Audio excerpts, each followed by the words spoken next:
student, welcome back. This is Rohit Raj from Career Maker Education. Today we will continue the topic motions. In today we have to study about velocity. So let's see here and let's do. What is velocity? The distance traveled by a body per unit time in a given direction is called its velocity. Means वैसा object जो distance travel करता हो unit time में but direction भी mention होना चाहिए, तभी हम लोग बोलेंगे कि वो बॉडी जो है वेलोसिटी में है।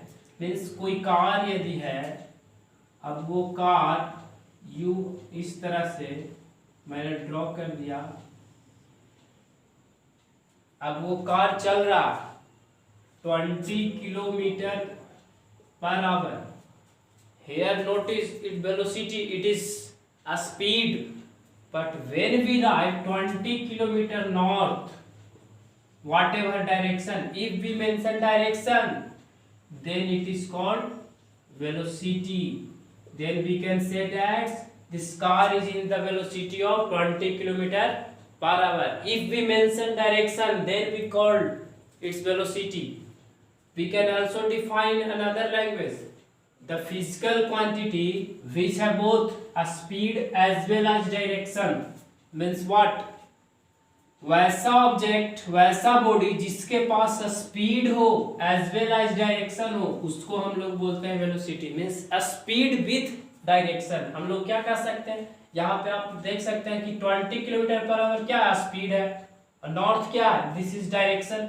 मींस हम लोग एक वर्ड में ये भी कह सकते हैं a speed with direction. If we are saying a speed with direction means we are saying about velocity. Okay, and your velocity is a vector quantity. हम लोगों ने फर्स्ट ऑफ ऑल पढ़ा था क्वांटिटी के बारे में, स्केलर और vector. Vector quantity बोलते हैं जिसके पास डायरेक्शन हो। You can see here direction is mention, so vector is a So velocity is a vector quantity and its SI unit is meter per second. Okay. Now we have to study about average velocity. So let's start the topic average velocity.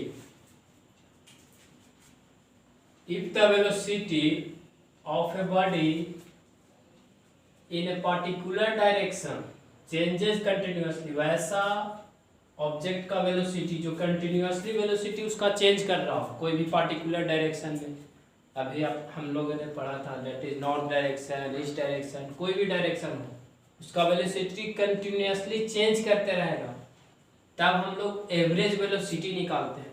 कैसे निकालते हैं, तो average arithmetic mean of initial velocity and final velocity over A given period of time, तब जाके निकलता है हमारा average velocity. Means initial और फाइनल का एवरेज निकालेंगे, अरिथमेटिक मीन निकालेंगे, वही हमारा एवरेज वेलोसिटी कहलाएगा।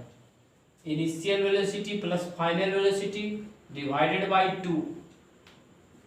एवरेज क्या होता है, जितना नंबर रहता है उसको जोड़ते हैं और जितना नंबर रहता है उतना से डिवाइड कर देते हैं। जैसे 2 नंबर, तो यहाँ 2 क्वांटिटी है, एक इनिशियल है एक फाइनल है, तो इनिशियल प्लस फाइनल तो 2 नंबर हो गया, तो 2 से डिवाइड कर दिए। यहाँ पर क्या है अरिथमेटिक मीन का मतलब एवरेज, तो यहाँ हमने एवरेज निकाल दिया। एवरेज में क्या हम लोग पढ़ते हैं, जो भी दिया हुआ उसको सम करके जितना टोटल है उससे डिवाइड कर देते हैं। तो यहाँ पे 2 क्वांटिटी है, इनिशियल फाइनल 2 वेलोसिटी है, तो 2 से डिवाइड कर दिए। हम लोग इनिशियल वेलोसिटी को u से रिप्रेजेंट करते हैं, फाइनल वेलोसिटी को v से रिप्रेजेंट करते हैं, और एवरेज वेलोसिटी को v और a भी शॉर्ट मींस एवरेज। तो एवरेज वेलोसिटी का फॉर्मूला क्या हो गया, यहाँ से u प्लस v बाई 2। ये न्यूमेरिकल्स बनाने में बहुत जरूरत पड़ेगा। अब आगे हम लोग पढ़ेंगे uniform velocity and non uniform velocity. So let's start. You see here the definition of uniform velocity and non-uniform velocity. जैसा कि हम लोगों ने पढ़ा था uniform speed non uniform speed, उसी की तरह जैसा लेट्स सी है if an object undergoes equal displacement in equal interval of time. Okay, velocity का एक और डिफिनेशन होता है डिस्प्लेसमेंट बाय टाइम। तो वहां से हम लोग कह सकते हैं कि यदि कोई भी ऑब्जेक्ट इक्वल डिस्प्लेसमेंट तय करे in equal interval of time, then उस बॉडी को हम लोग यूनिफॉर्म वेलोसिटी बोलेंगे। यदि कोई object equal displacement equal interval of time में कवर कर रहा है, तब हम लोग बोलेंगे कि वो बॉडी जो है यूनिफॉर्म वेलोसिटी में है। जैसे कोई कार चल रहा है तो equal displacement in equal interval of time में चलेगा, तब हम लोग बोलेंगे कि वो कार जो है यूनिफॉर्म वेलोसिटी में है। इसका जस्ट अपोजिट होता है नॉन यूनिफॉर्म वेलोसिटी। वैसा बॉडी, वैसा ऑब्जेक्ट जो unequal displacement in equal interval of time में कवर करे, उसको हम लोग नॉन यूनिफॉर्म वेलोसिटी बोलेंगे। तो यहाँ पे हम लोगों ने वेलोसिटी का टॉपिक कवर कर लिया।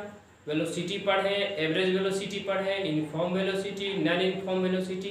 अब आगे हम लोग एक्सेलरेशन का टॉपिक पढ़ेंगे।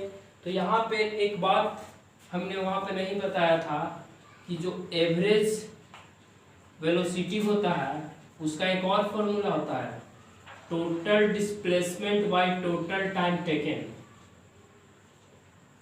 तो ये भी आप लोग याद रखिएगा, न्यूमेरिकल बनाने में काम देगा। न्यूमेरिकल भी मैं लास्ट में सब पे करवाऊंगा 1 बाय 1 करके, और धैर्यता पूर्वक पढ़ते रहें। लास्ट में पीडीएफ भी आप लोग को मिलेगा। That's all, thank you, we will meet in a next video. Like करें, शेयर करें, सब्सक्राइब करें।